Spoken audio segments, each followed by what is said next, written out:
The water was chest deep and moving like a freight train when Martha Collins first heard the screaming. From her porch, she'd already watched the muddy torrent rip away fence posts and mailboxes, carrying them like scraps of paper. But this sound, this raw, desperate howling, cut through the roar of the flood like a blade. There! Someone shouted. In the water! At first, Martha saw only debris, branches, a child's bicycle, a broken fence. Then, a dark shape broke the surface, struggling for air before vanishing again. It was a dog. Jesus Christ, muttered Bill Henderson, stranded mechanic. That's Elias Wright's sheepdog, Rusty. The current tossed Rusty like driftwood. Worse still, the bridge downstream groaned under pressure, its guardrails quivering. If the dog were swept that far, nothing would save him. Someone's got to do something, Sandra cried. But everyone knew. Step into that water, and you wouldn't come out. That's when Lucas Martinez moved. The 17-year-old shoved forward, a rope slung over his shoulder. 1 second on the sidewalk, the next waist deep in rushing water. Link up, he shouted. We make a chain. Bill grabbed his arm. Nora Stevens gripped Bill's wrist. One by one, neighbors locked together, a fragile lifeline against the flood. The current slammed into them, bending their line until someone screamed, "Hold!" Rusty surfaced again, eyes wild. Lucas swore she saw something else there. Hope, trust. And in that moment, she realized this wasn't just about a dog. It was about whether their community could stand unbroken when everything else was being torn away. When the smallest act can ripple for decades, what would you do? Share your answer below. And subscribe for more stories that show how one choice can change everything. Elias Wright was a man who trusted his land more than any weather report. He'd worked the same 100-acre farm all 53 years of his life, learned every rise and hollow, every stubborn patch of soil, every bend of Clover Creek. Still, that morning felt different. There was a heaviness in the air he couldn't shake, the kind of stillness old farmers learned to recognize as a warning. Autumn Ridge, a sleepy town, went about its usual routine. Friday night football would be the highlight. Mrs. Peterson's chickens would wander again, and neighbors would gossip over fences. Elias barely noticed. He was too focused on the little signals the land gave. The soft creep of water along the low pasture, the wind tugging at the trees, the way Rusty paused mid-step, ears prickled, tail stiff. Rusty had been Elias's shadow for 10 years.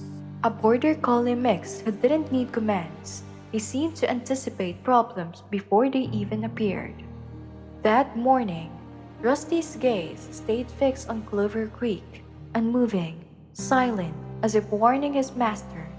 "Dad, the weather service says it could get bad," Audrey called from the city, her voice laced with worry. "We've danced this dance before," Elias said, corralling the chickens into their coop with Rusty at his side. "Creek rises, creek falls. Been doing it since before you were born." A pause. "Promise me you'll leave if it gets worse." Elias didn't answer. By noon, fat raindrops tapped the barn roof like impatient fingers. By 3, Clover Creek licked at its banks. And by 5:30, Rusty barked fiercely at the driveway. The water had swallowed gravel and mud alike. Elias finally felt that cold familiar knot of worry. This time, they might be in real trouble. Flash floods have a way of lying to you at first. They creep, they tease, they make you think it's just another rainstorm, another chore to endure. Elias Wright had seen Clover Creek rise before. He knew the signs. The way the grass along the banks darkened, the slow hiss of water creeping across mud. But this time felt different. The creek wasn't just rising, it was angry. Branches, chunks of fence, and debris from neighbors' yards all tumbled downstream. It carried with it pieces of other people's lives, moving with a purpose that made Elias' chest tighten. "Come on, Rusty," he called, tugging on rain boots. "Let's get the cattle to higher ground." Rusty barked sharply and darted ahead. 10 years with Elias had honed the dog's instinct to perfection. The cattle sensed his urgency, but fear slowed them, and confusion rooted them to muddy ground. By the time Elias reached the pasture, the flood had already claimed 3 low spots along the banks. His prized bull, Moses, stood trapped in water that licked at his belly, bellowing in panic. The smaller cows huddled together, quivering, trying to gauge whether to flee or stay. Rusty waved among them, snapping at hooves, darting this way and that. Even he couldn't hurt the water itself.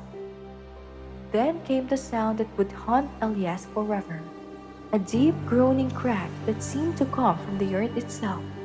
The bank of the creek, saturated and weak, gave way with a suddenness that stole his breath.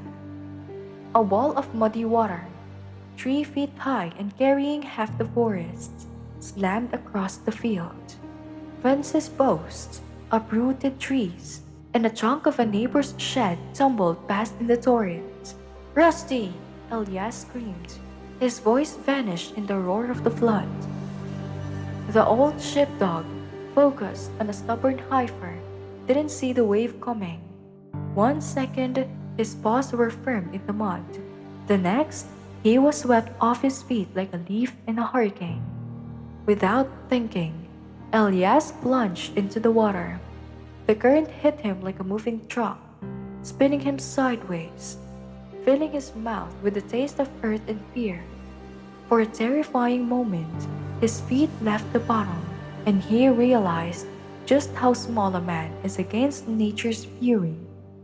Strong hands grabbed him, pulling him backward. Bill Henderson and Tom Miller, neighbors drawn by the noise, waded in after him. "You crazy son of a—" Bill shouted, hoisting him toward shallower ground. "He is family," Elias roared. "Rusty's family." They got him to solid earth, but his eyes scanned the torrent in vain. Rusty was gone. The dog, half of the farm's soul, swept away in seconds, carried faster than a man could run. Elias sank to his knees, mud squishing beneath his boots, chest heaving. The flood had claimed fence posts, mailboxes, half the cattle, and now Rusty. A crowd had gathered along the road, drivers stranded by water, neighbors drawn by noise. They watched in silence, a few murmuring, pitying words. Some shook their heads, some whispered to each other, trying to rationalize what had just happened. Elias didn't notice them. He was too focused on the rushing brown water, his heart pounding, lungs burning, mind replaying Rusty's eyes just before he was swept away. And then a sound, a bark, faint but unmistakable, carried on the wind above the roar of the flood. Heads snapped up, conversation stopped. The crowd froze, straining to locate the source. "By the old oak," Martha Collins shouted, her hands trembling as she pointed downstream. 300 yards away, Rusty clung to a debris trapped against a massive oak tree, water surging around him. His fur was plastered to his skull, eyes wide with exhaustion and terror. He paddled and struggled, refusing to surrender to the flood. "Call the fire department," someone shouted. "They're 20 miles away, and the roads are washing out faster than they can get through." Another replied. "Someone get a boat," a third voice added. The suggestions stumbled over one another, non-feasible, all inadequate. The torrent between them and Rusty was a nightmare of debris and current. Anyone attempting a swim would be swept away in seconds. Panic and frustration rippled through the crowd. "We can't just watch him drown," Nora Stevens said, holding her 4-year-old daughter close. Both soaked from the rain. Her voice cut through the murmur. "We have to do something." Heads turned, hesitation rippled. Everyone knew she was right, but the risk was enormous. Then, 17-year-old Lucas Martinez stepped forward, rope coiled over his shoulder, jaw set, eyes sharp with determination. "We don't swim," he said simply. "We build a bridge." The crowd blinked.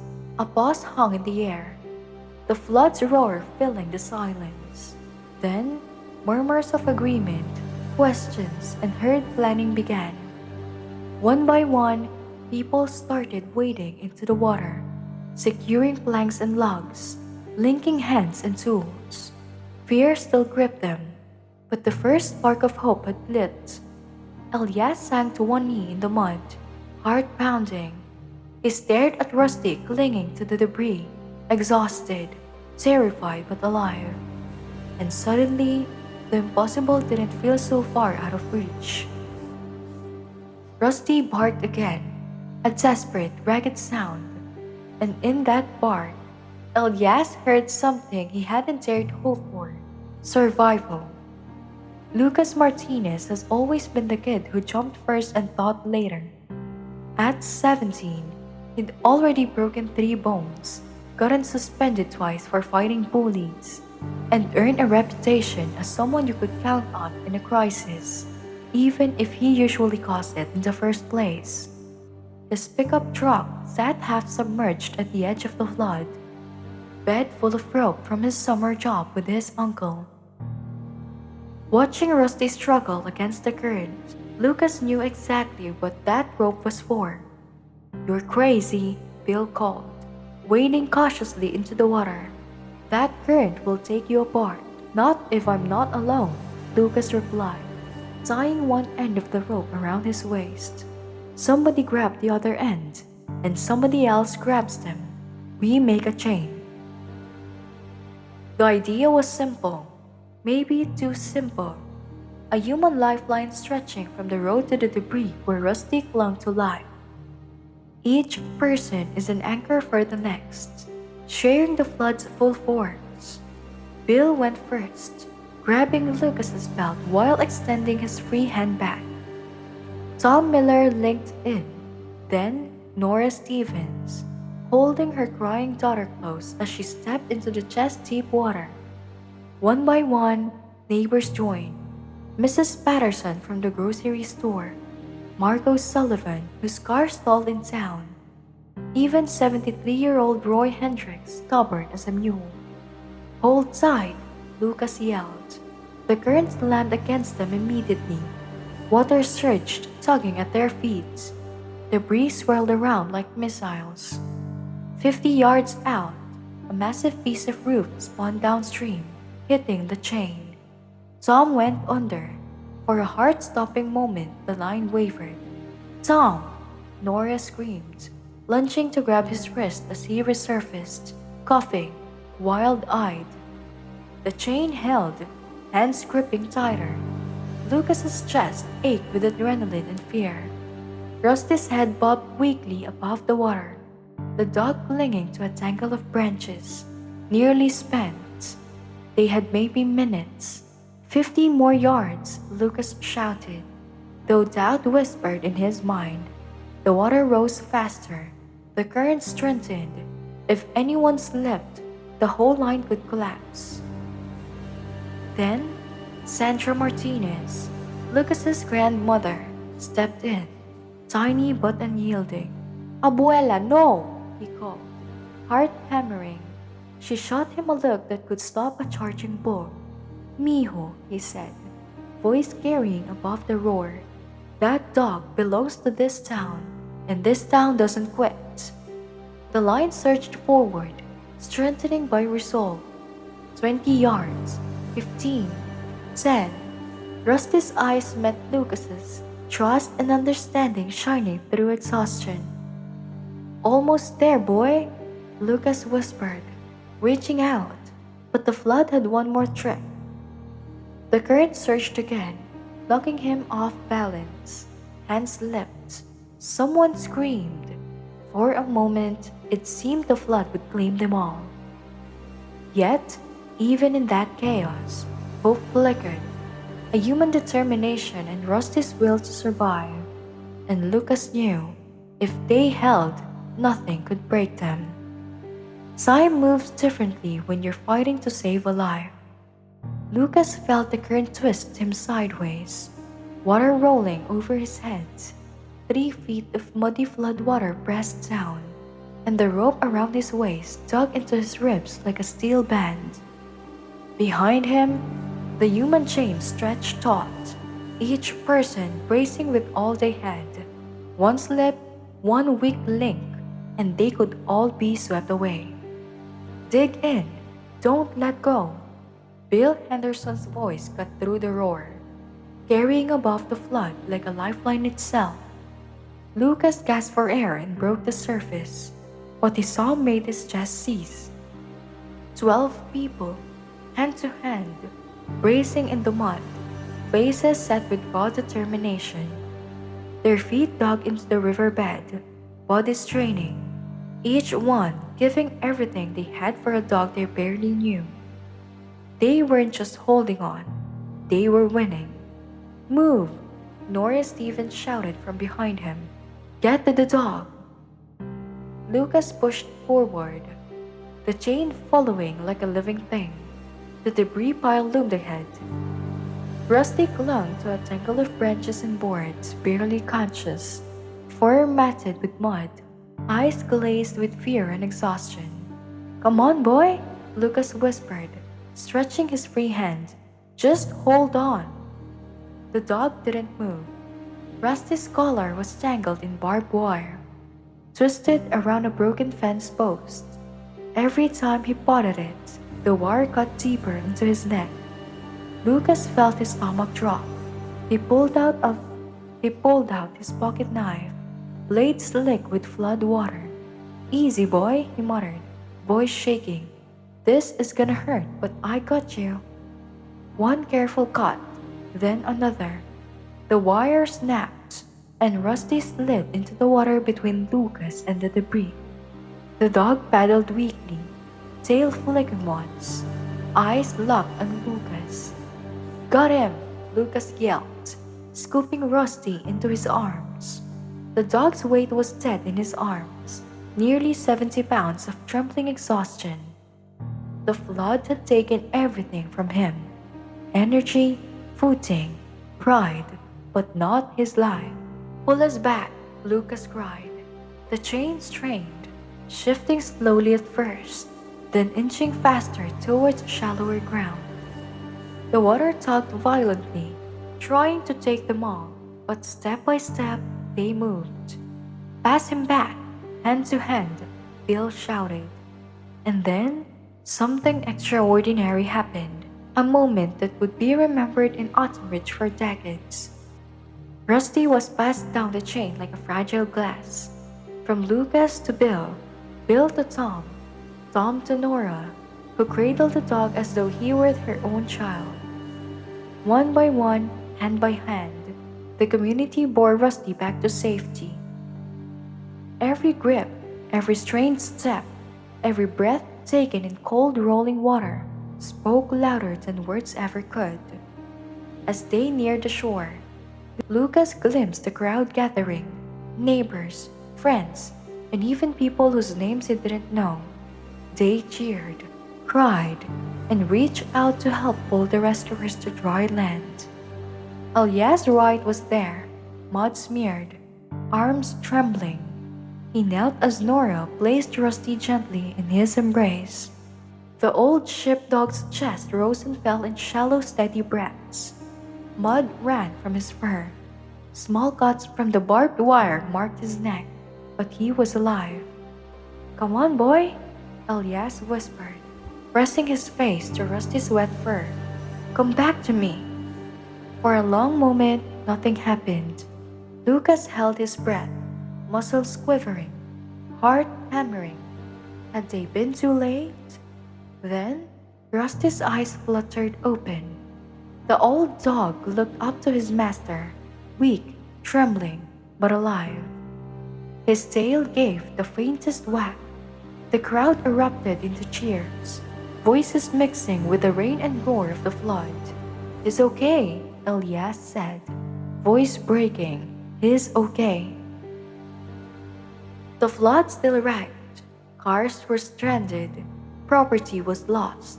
But in that instant, Lucas realized something far greater than any single rescue.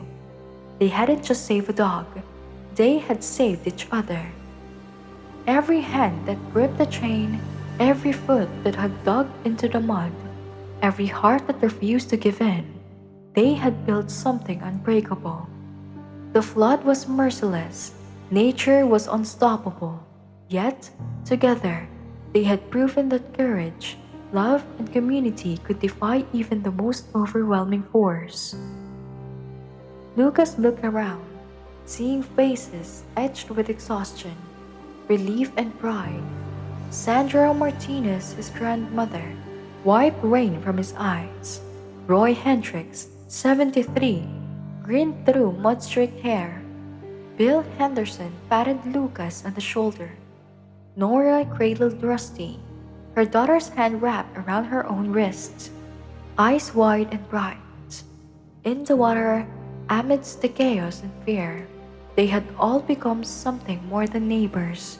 They were a lifeline, a living testament to the power of people willing to risk everything for what mattered most.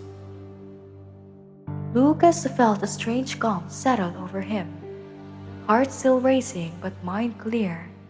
He had been terrified, he had doubted, but he had also witnessed bravery that could not be measured, hope that refused to break, and the extraordinary strength of ordinary people. Rusty's panting slowed, steady and sure, as Elias lifted him higher. Lucas stepped back, letting the human chain collapse into cheers and laughter. Water dripping from every soaked sleeve, every mud-caked boot. The flood was still here. The world outside would continue to struggle and rebuild.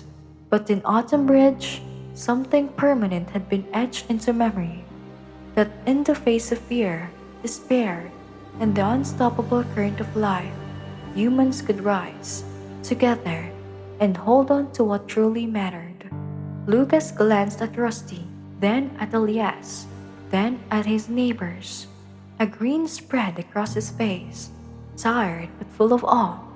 They hadn't just saved a dog, they had saved hope, courage, and each other.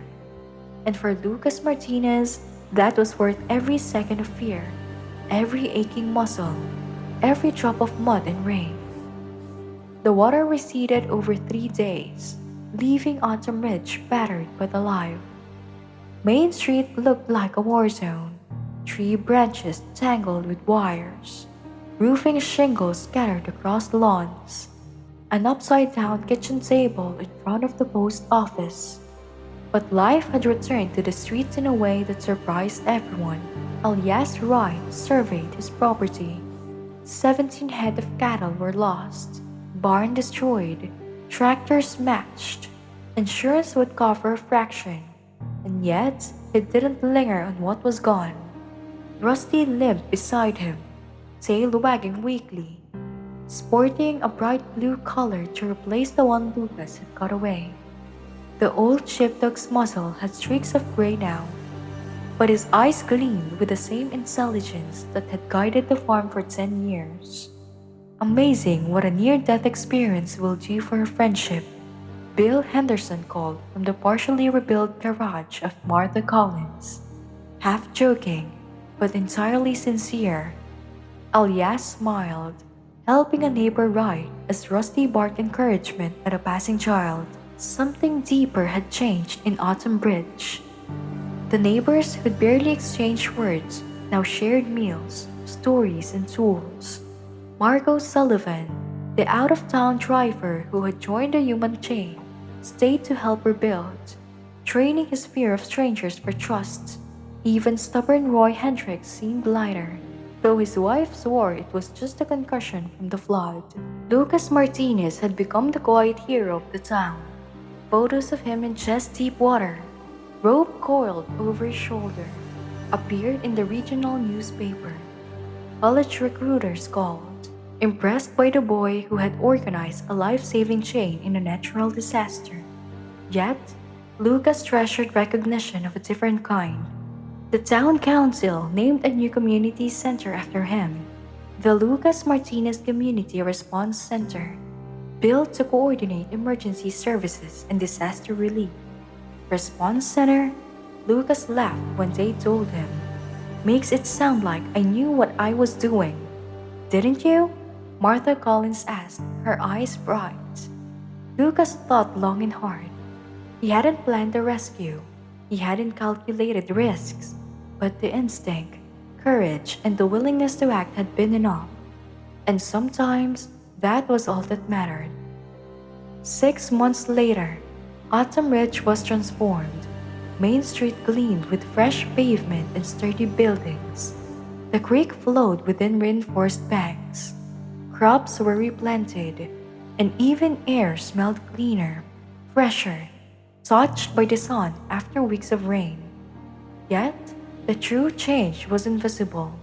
It lived in the glances between neighbors, in the unspoken recognition that they had survived together, and had discovered what they could do when fear and hope collided. Elias sat on his porch one evening, Rusty at his feet, watching the sun sink behind the hills. A gentle breeze carried the creek's ancient song downstream, water glittering in the light. People think we found the river that night, he said, hand resting on Rusty's head. But what we really held onto was each other, and that made all the difference. Rusty thumped his tail against the porch boards, as if agreeing, as if he understood that some stories were bigger than fences and farms, bigger than losses and floods. Some stories were about what happens when ordinary people refuse to let go. Autumn Ridge would rebuild again. Storms would come, the creek would rise, and life would test them in new ways. But something had been forged that night, a chain of courage, care, and determination stronger than water, stronger than fear. It would hold them together long after the floodwaters receded. And when the sun set, painting the valley gold, Lucas, Elias, Rusty, and the townspeople shared a quiet, unspoken knowledge that the most valuable things were not what the flood had tried to wash away, but what it had revealed, the hearts of a community that refused to break. Everyday heroes are all around us.